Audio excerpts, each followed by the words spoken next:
तोर मनहरुआ कुछ कही सी अम्मा कुछ नहीं कहा तेरे अबे का है हमें एको सामान नहीं दे लड़कावा नहीं दे अतने तो देख लो का अम्मा काजू बादाम किशमिश सब पठेर है और क्रीम पठेर है तेरी हाँ माँ कौन तेरी अम्मा वो साफ करे वाला अम्मा तुम्हें नहीं किसी से ए लड़कावा का है अम्मा एक पल्ला बंद की हाँ हम जाने का हो करत ही ये पल्ला बंद करे रही है अम्मा पल्लवा बंद की हाँ ऐसे खटिया पे नियम कोड धरे हाँ माँ अब ऐसे उधारे हाँ ऊपर तक धरे धरे चम्मच हाँ अम्मा राहत है इतना बड़ा अब ऐसे उधारे चम्मच कोरत ने ऐसे ऐसे करे हम कहे दे हम हो दे चम्मच तो हमें नहीं दी मैंने तो भाई उठाओ यार यहाँ के वसरिया यहाँ यहाँ अम्मा रे बुलाओ रे अम्मा जब से तुम इससे हमारा निकाह करवाई दी तब से पूरे पसीना मुड़े जाते लेकिन ये क्यों डोरे मरी बिटिया लाई दी थी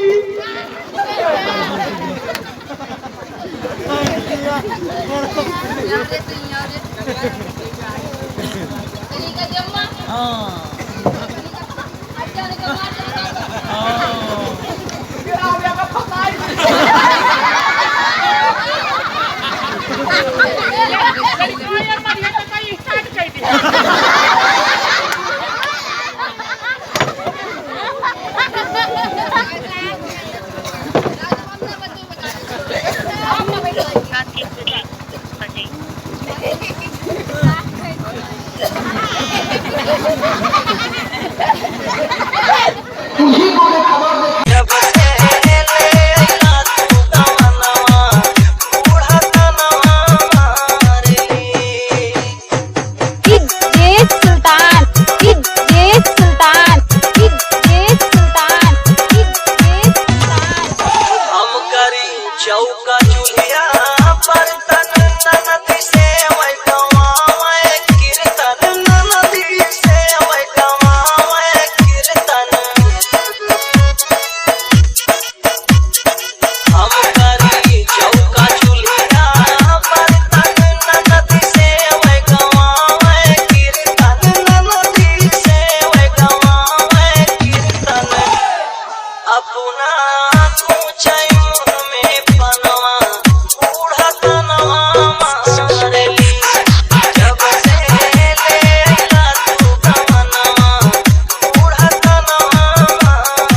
पुरुषस्य भाग्यम दैवो न जाने कुतो मनुष्यः।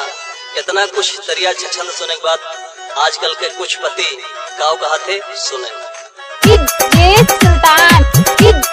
सुल्तान सुल्तान